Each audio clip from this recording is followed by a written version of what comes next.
তো আমি আশা করি তামিম ইকবাল অবশ্যই একটা উদ্যোগ নেবেন, মাশরাফি সাকিবদেরকে কিভাবে আবার ফিরিয়ে নিয়ে আসা যায়। Tamim as a board president হিসেবে সে প্রুভ করেছে পারফেক্ট একটা বোর্ড প্রেসিডেন্ট। ইকবাল আগামীতে বোর্ড প্রেসিডেন্ট হয়ে আসবেন।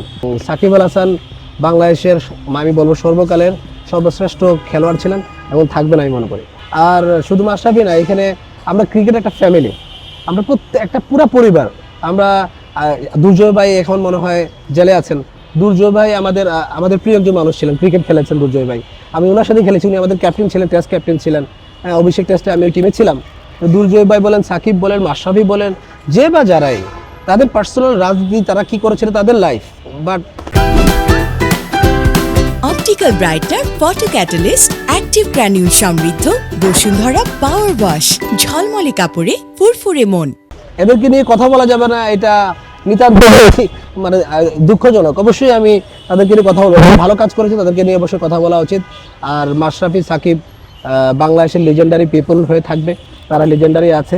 এবং সাকিব আল হাসান বাংলাদেশের আমি বলবো সর্বকালের সর্বশ্রেষ্ঠ খেলোয়াড় ছিলেন এবং থাকবেন আমি মনে করি।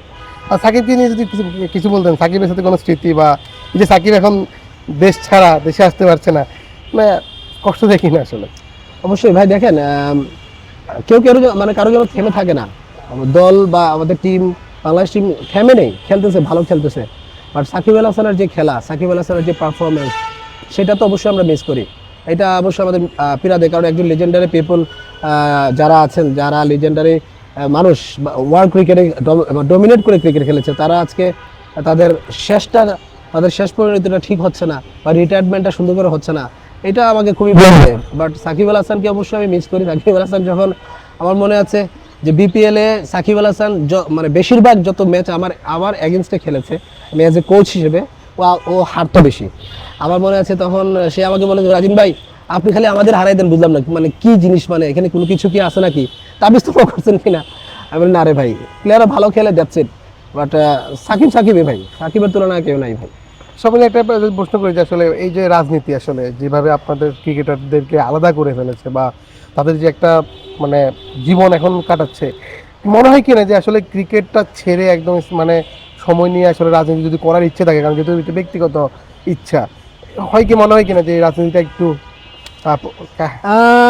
এটার সাথে আমি আপনার সাথে এগ্রি যে যখন যদি আসলে আপনি রাজনীতি করতেই চান, তাহলে আসলে ক্রিকেটটা প্রপার ওই জায়গা থেকে ছেড়ে এসে যদি আপনি আরেকটা সাবজেক্ট চান, তাহলে ডিফারেন্ট ইস্যু থাকে আর কি। কারণ এখানে আপনার দর্শক থাকে, এইখানে আপনার প্রিয়জনরা থাকে, যারা আপনাকে ভালোবাসে, ওইখানে ওই জায়গার পার্সেন্টেজটা কমে যায়।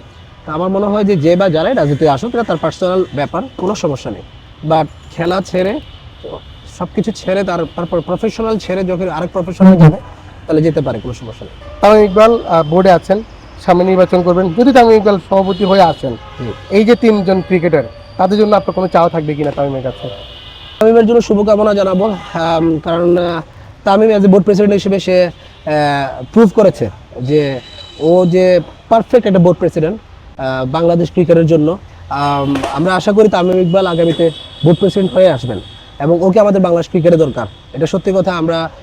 আমি এজ এ কোচ হিসেবে বলি, এজ এ ব্রাদার হিসেবে বলি, প্রত্যেকটা প্লেয়ারকে জিজ্ঞাসা করেছি, প্রত্যেকটা যারা খেলোয়াড় তাদেরকে জিজ্ঞাসা করি তামিম ইকবালকে খুব জরুরি, কারণ আপনি এটা দৃশ্যমান দেখেছেন ওর কাজগুলা।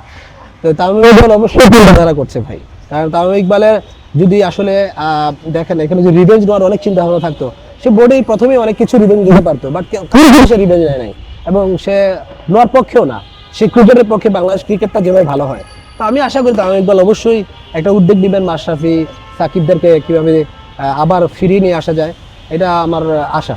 এবং যদি সে একটা প্রশ্ন তামিম যেহেতু আসছে, তামিম ইকবালের কোন কাজটি আপনার এখন পর্যন্ত বেশি ভালো লেগেছে?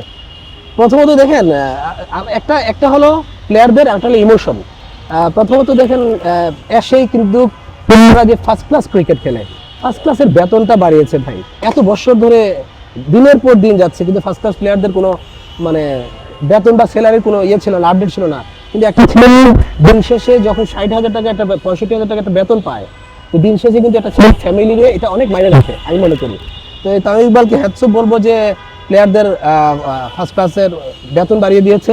এবং আরেকটা ইমোশন দেখেছি, যেটা যারা ঝাড়ুদার, সুইপার, যারা আমাদের মানুষ আছেন, তারাও কিন্তু আমাদের মানুষ। তারাও আমাদের পরিবারের, কারণ তারা তো আমাদের স্টেডিয়ামের সাথেই জড়িত। তা আমি মনে করি না যে আমি ক্রিকেট প্লেয়ার আর তারা আলাদা, তারাও আমাদের পরিবারের মতো। তামিম ইকবাল ওই একই পরিবারে তাদেরকে নিয়ে এসেছে, এটা আমার সবচেয়ে ভালো লেগেছে, যে এটা ইমোশন, যে তাদের টাকা পয়সার কথা খবর নিয়েছে, কি করেছে না করেছে বিগত দিনে। বা তামিম বলেছে আমি যতদিন থাকবো এভাবে কখনো করতে দেওয়া হবে না। এর জন্য তামিম ইকবালকে hats off, always hats off. Okay, thank you ভাইয়া। Thank you.